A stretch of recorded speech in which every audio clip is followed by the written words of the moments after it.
வாரும் இயேசுநாதா, வாரும் இயேசுநாதா, எந்தன் இதயம் தேடிடும் அன்பே நீ, வாரும் இயேசுநாதா, வாரும் இறைவனே, வாரும் இறைவனே, எந்தன் இதயம் தேடிடும் அன்பே நீ, வாரும் இறைவனே,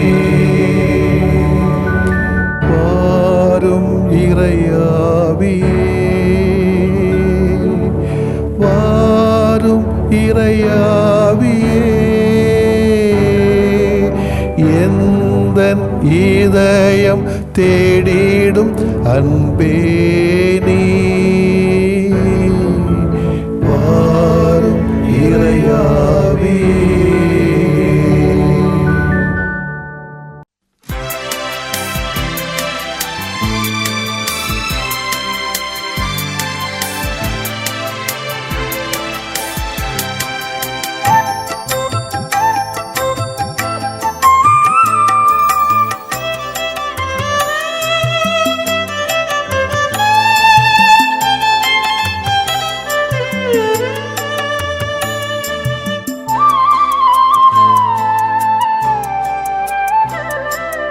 அணையாத சுடராய் உனக்காக எரிய அழியாத அன்போடு வந்தேன். புது பலியாக நானாகி பணிவாழ்வு புரிய அகலாக என் நெஞ்சம் தந்தேன்.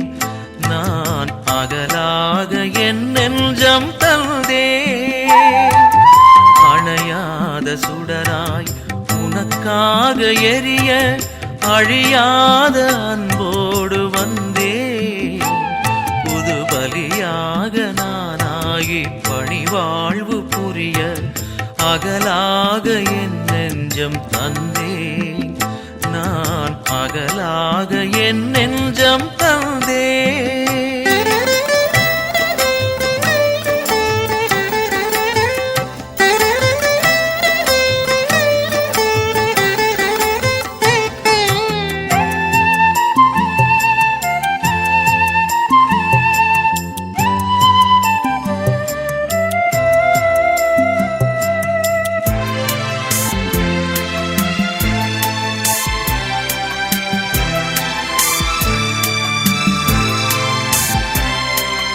அழகான இதயம் நீ தந்தது, அதில் வழிந்தோடும் மொழியும் உன் அன்பானது.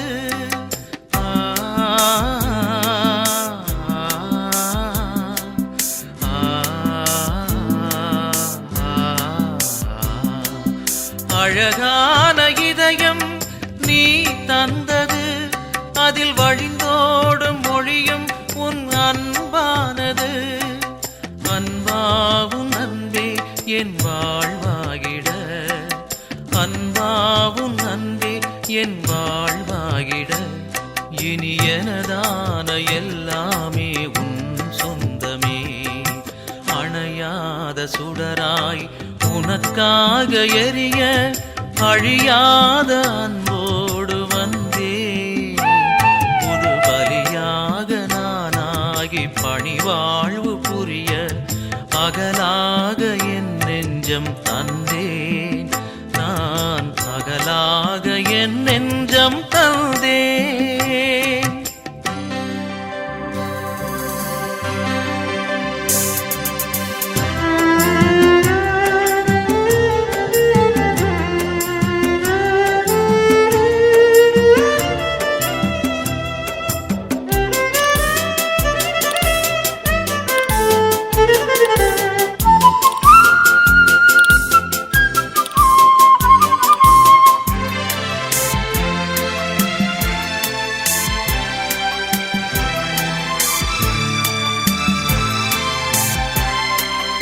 எழிலான உலகம் நீ படைத்தது, அதில் அசைந்தாடும் தென்றல் உன் புகழ் பாடுது.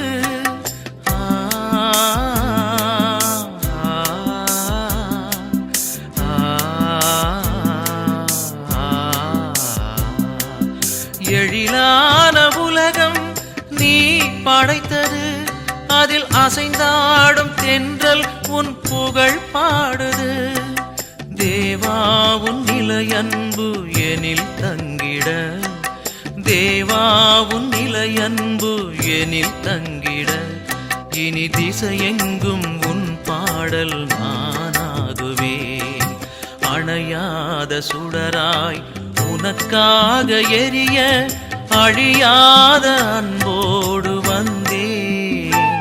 புது பலியாக நானாகி பணிவாழ்வு புரிய, அகலாக என் நெஞ்சம் தந்தேன்.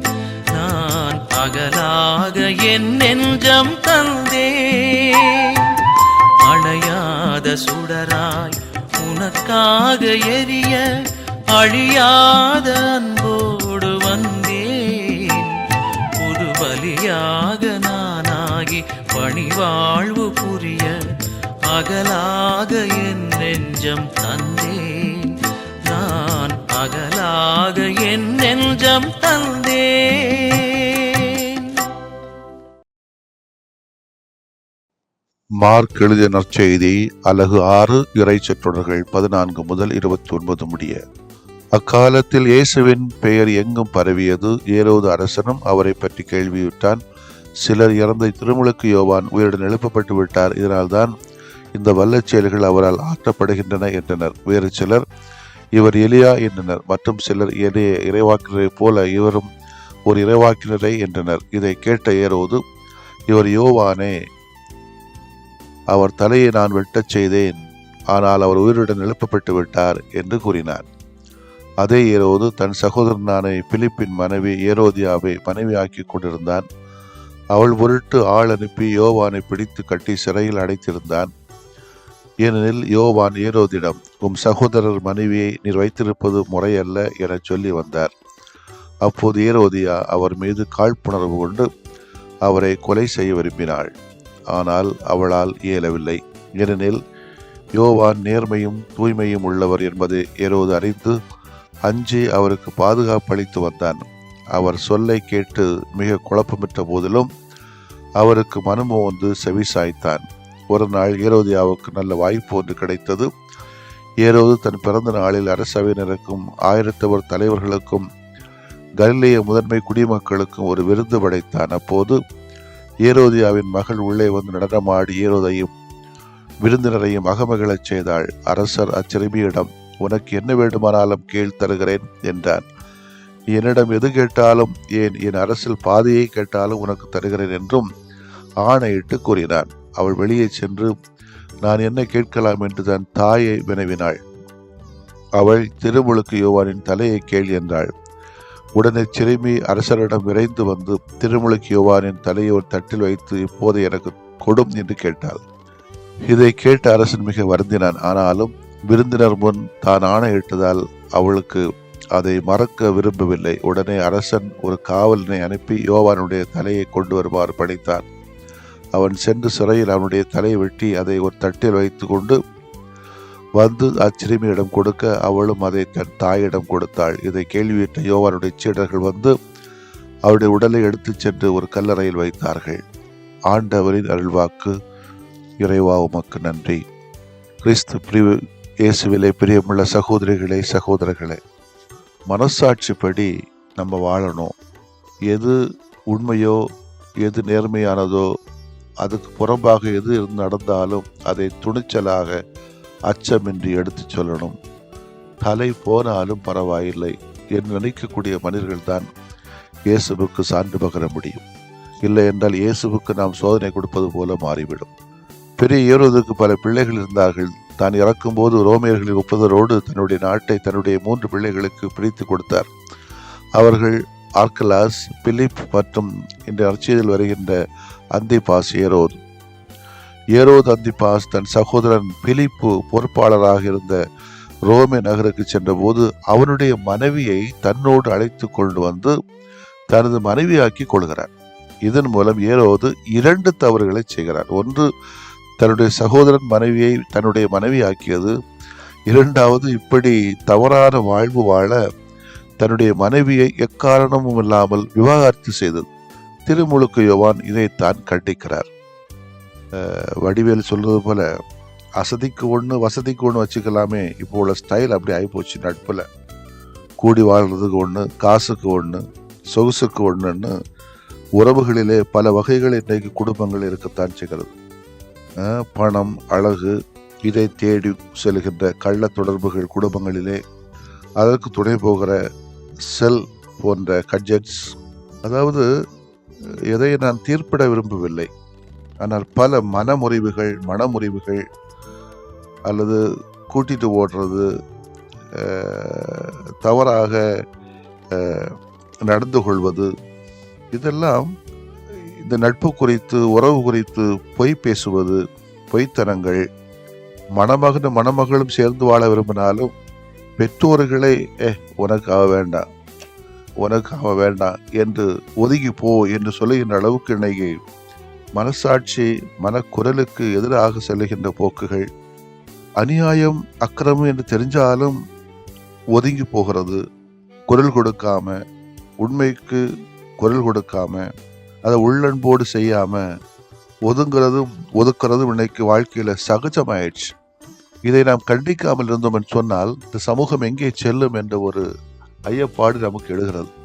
அரண்டவன் கண்ணுக்கு இருண்டதெல்லாம் பேய் என்பதை போல தான் யோவானை கொன்றது தவறு என்கிற குற்ற உணர்ச்சி ஏரோதுவை புலம்பு வைக்கிறது. பாருங்க, இவர் யோவானே, அவர் தலையை நான் வெட்டச் செய்தேன், ஆனால் அவர் உயிருடன் எழுப்பப்பட்டு விட்டார் என்ற ஏரோதின் வார்த்தைகள் குற்ற உணர்ச்சியால் அலைக்கழிக்கப்பட்டு தன்னுடைய மனசாட்சியின் கேள்விகளுக்கு பதில் சொல்ல முடியாமல் புலம்புகிற வார்த்தைகளாக இருப்பதை பார்க்க முடிகிறது. இன்னைக்கு நம்மள நிறைய பேருடைய மனசாட்சியை உறுத்துக்கிட்டே இருக்கும், ஆனால் அதை கூட வெளிப்படுத்தாம நம்ம வாழ்ந்துட்டு இருக்கிறோம்.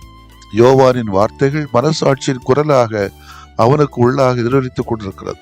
தான் செய்தது மிகப்பெரிய தவறு என்பதை வெளிக்காட்டுவதாக இந்த வார்த்தைகள் அமைந்திருக்கிறது.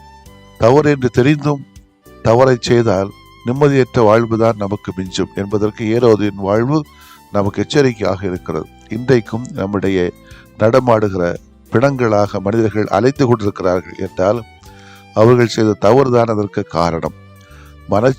குரலுக்கு செய்யும் எடுத்து வாழ்கின்ற போது நிறைவான வாழ்வு வாழலாம் என்பது உறுதி. இன்று நாம் நினைத்து பார்ப்போம், நமது வாழ்வையும் பணியையும் ஒப்பிட்டு பார்ப்போம். அவரோடு நமக்கு சிறிய துன்பம் கூட வந்துவிடக்கூடாது என்னும் தெளிவோடு எத்தனை அநீதிகளை, தீமைகளை கண்டும் காணாதவர் போல இன்டிஃபரன்ஸ் சொல்லுவார்கள் வாழ்கிறோம். நாம் உண்மையை துணிந்து உரைப்போம். அதனால் ஏற்படுகிற சிறிய பெரிய இழப்புகளை துணிவுடன் சந்திப்போம். இதுவே திருமுழுக்கு யோவான் நமக்கு விடுக்கின்ற அறைகூவல். ஆமேன். மன்றாடுவோமாக. இறைவாக்கினருக்கு வலிமையூட்டுகிற இறைவா, உம்மை போற்றுகிறோம். திருமுழுக்கு யோவானைப் போல எங்களது தலையை கொடுக்காவிட்டாலும் அச்சமின்றி உண்மைக்கு நேர்மைக்கு சான்று பகர உமது தூய ஆவியின் ஆற்றலை எங்களுக்கு தாரும். ஆமேன்.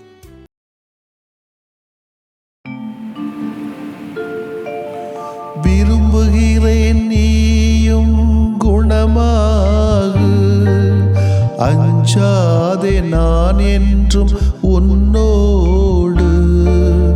விரும்புகிறேன் நீயும் குணமாகு, அஞ்சாதே நான் என்றும் உன்னோடு.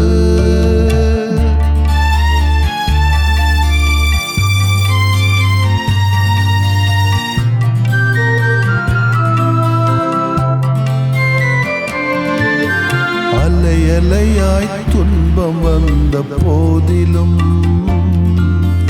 அரவணைத்து காக்கும் எங்கள் அன்பு தெய்வமே. அலையலையாய் துன்பம் வந்த போதிலும் அரவணைத்து காக்கும் எங்கள் அன்பு தெய்வமே.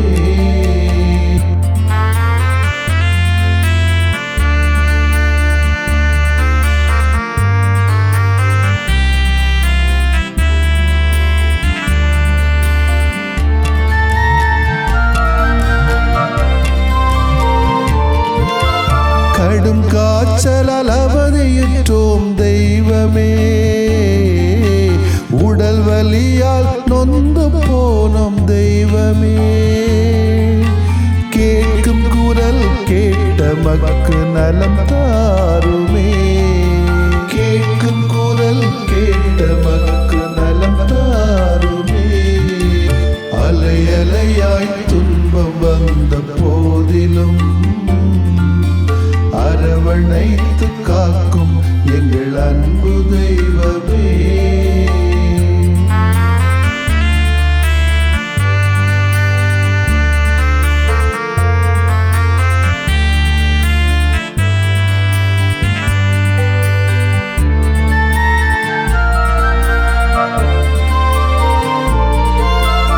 உள்ளம் நிறைவை இழந்து நின்றோம் தெய்வமே, குழந்தையின்றி நிலை குலைந்தோம் தெய்வமே, கேட்கும் குரல் கேட்ட மக்கு நலம் தாருமே, கேட்கும் குரல் கேட்ட மக்கு நலம் தாருமே. அலை அலையாய் துன்பம் வந்த போதிலும் அரவணைத்து காக்கும் எங்கள் அன்பு தெய்வமே.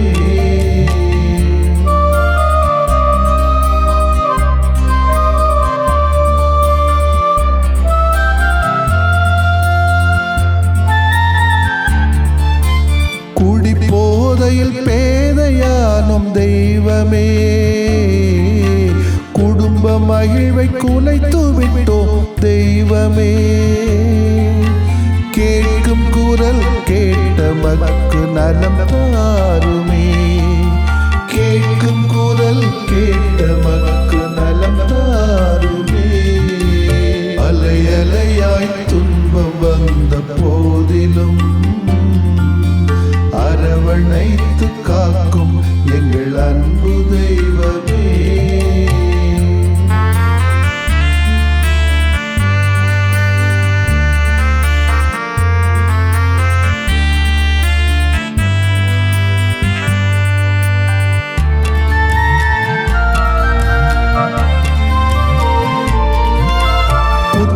நோயால் பலமிழந்தோம் தெய்வமே,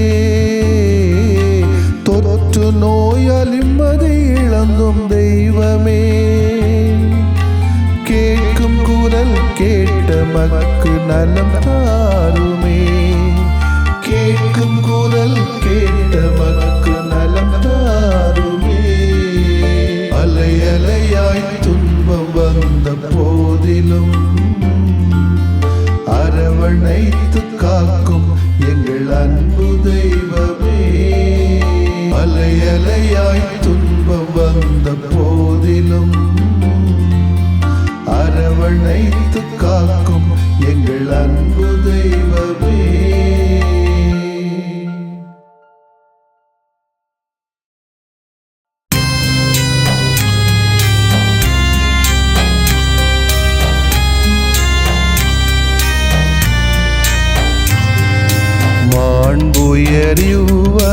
மாண்புயரிவருள்ளடையாளத்தை தாழ்ந்து பணிந்து ஆராதிப்போம், பழைய நியம முறைகள் அனைத்தும் இனி மறைந்து முடிவு பெறுக, புதிய நியம முறைகள் வருக, புலன்களாலே மனிதன் இதனை அறிய இயலா, குறைகள் நீக்க நம்பிக்கையின் உதவி பெறுக.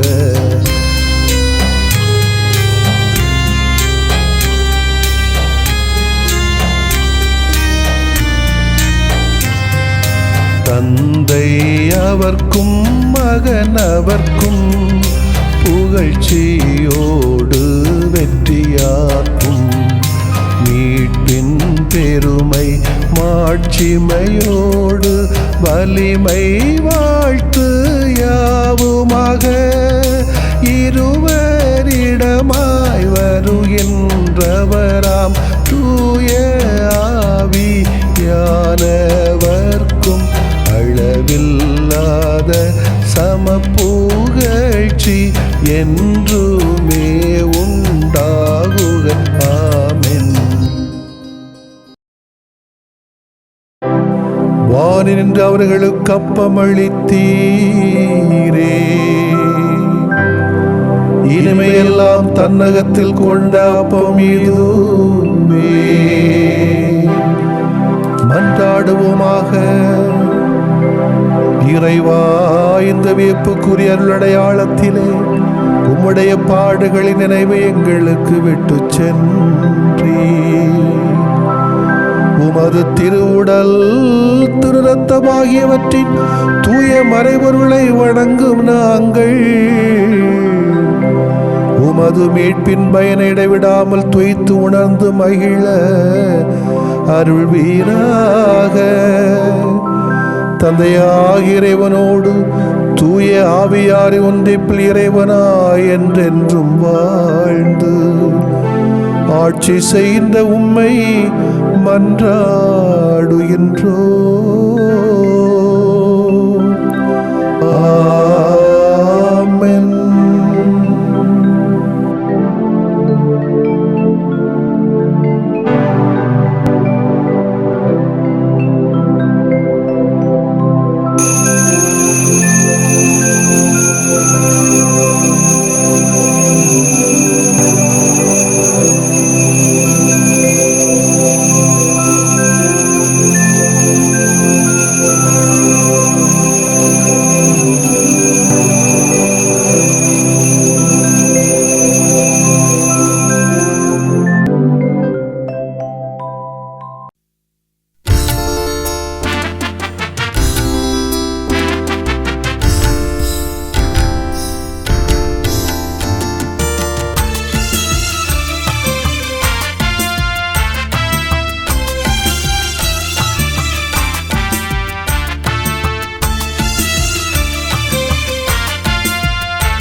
உண்மை உறவு உலகில் மலரே இயேசு உயர்த்தார். நன்மை வாழ தம்மை இழந்து இயேசு உயர்த்தார். உண்மை உறவு உலகில் மலரே இயேசு உயர்த்தார். நன்மை வாழ தம்மை இழந்து இயேசு உயர்த்தார். அவரது வாழ்க்கையும் லட்சிய பணிகளும் வரலாற்றை திசை திருப்பும் கேள்விகள். அவரை தொடர்ந்திடும் நமது செயல்களும் சமத்துவத்தின் புத்துலகை உருவாக்கும். உண்மை உறவு உலகில் மலரை இயேசு உயர்த்தார். நன்மை வாழ தம்மை இழந்து இயேசு உயர்த்தார்.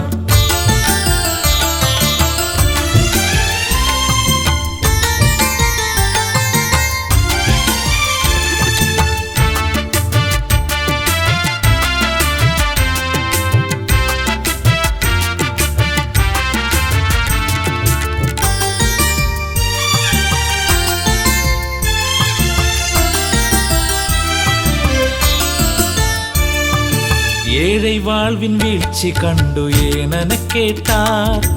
ஊனமானோர் ஒடுக்கல் உணர்ந்து ஏனென கேட்டார். பெண்ணினம் பொதுக்கள் நினைந்து ஏனென கேட்டார். பேய்த்தன மிகு ஆதிக்கத்தை ஏனென கேட்டார். இந்த கேள்வியோடு தம்மையே வேள்வியாக்கினார். அந்த கேள்விக்கான பதிலை நம் வாழ்வில் தேடுவோம். கேள்வியோடு தம்மையே வேள்வியாக்கினார். அந்த கேள்விக்கான பதிலை நம் வாழ்வில் தேடுவோம். அல்லேலூயா அல்லேலூயா அல்லேலூயா அல்லேலூயா. உண்மை உறவு உலகில் மலரே இயேசு உயர்த்தார். நன்மை வாழ தம்மை இழந்து இயேசு உயர்த்தார்.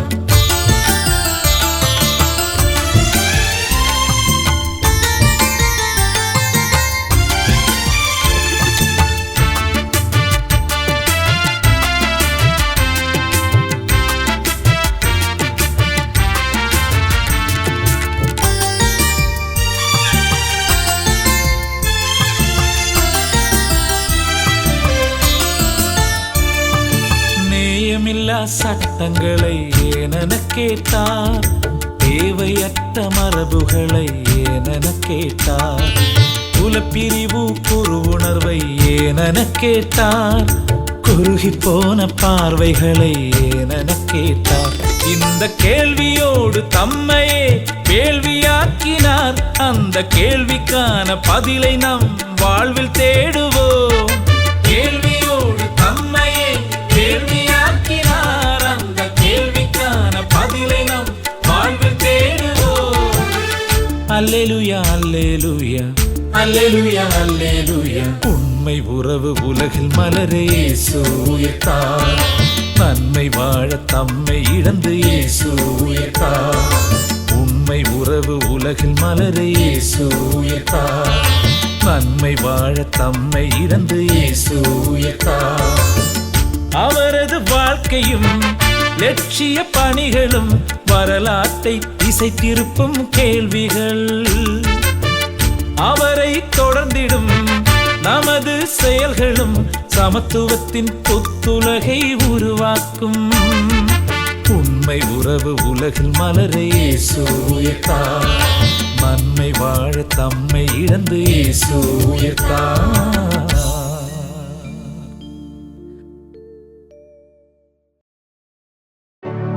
நிலையான புகழுக்குரிய தூய இறை நன்மைக்கு